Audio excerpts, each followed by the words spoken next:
Hello বন্ধুরা, কেমন আছো সবাই? আমি মোহাম্মদ সাইম কাজী আজকে তোমাদের এমন একজন মুসলিম বিজ্ঞানীর কথা বলবো যার অবদান আমাদের জন্য গর্বের বিষয়। তোমরা যাকে ইবনে সাতির নামে চেনো তার পুরো নাম ছিল আলা উদ্দিন আবুল হাসান আলী ইবনে ইব্রাহিম ইবনে সাতির আল হাররানিয়াদ দিমাশকি, তবে সবাই তাকে সংক্ষেপে ইবনে সাতির বলেই ডাকেন। তিনি প্রায় ৭০০ বছর আগে সিরিয়ার দামেস্ক শহরে জন্মগ্রহণ করেন, অর্থাৎ খ্রিস্টাব্দ ১৩০৪ সালে। তিনি দামেস্কের বড় মসজিদের প্রধান মুয়াজ্জিন ছিলেন। তখন মুয়াজ্জিনদের জন্য আকাশের চাঁদ, সূর্য আর তারার অবস্থান জানা খুব দরকার ছিল, কারণ নামাজের সময় আর ইসলামী মাস গণনার জন্য এটি প্রয়োজন হতো। কিন্তু ইবনে সাতির শুধু মুয়াজ্জিনের দায়িত্বে থেমে থাকেননি, তিনি রাতে আকাশের তারাদের দিকে তাকিয়ে নতুন নতুন হিসাব করতেন আর এমন এক জ্যোতির্বিদ্যা মডেল তৈরি করেছিলেন যেখানে সূর্যকে কেন্দ্র ধরে গ্রহগুলোর গতি বোঝা যেত। তার এই মডেল অনেকটা পরে কোপার্নিকাসের সূর্যকেন্দ্রিক মডেলের মতো ছিল। তিনি বলেছিলেন, যদি পৃথিবীকে স্থির ধরে সূর্য চারদিকে ঘুরছে ভাবি, তাহলে অনেক গ্রহের গতি মেলানো যায় না, কিন্তু সূর্যকে কেন্দ্র ধরে হিসাব করলে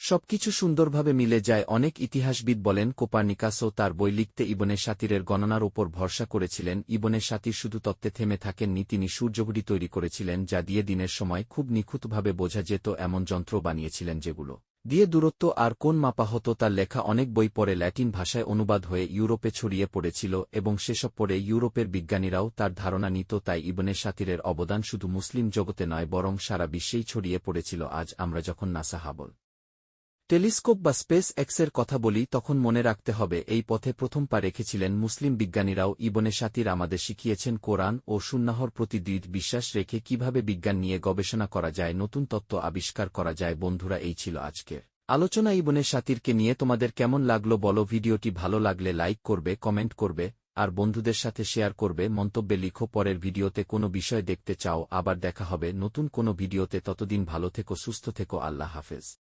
মূল কথা, আমি নতুন, যদি কোনো ভুল ত্রুটি হয়ে থাকে সবাই ক্ষমার দৃষ্টিতে দেখবেন। ভিডিওটি দেখার জন্য আপনাকে অনেক অনেক ধন্যবাদ।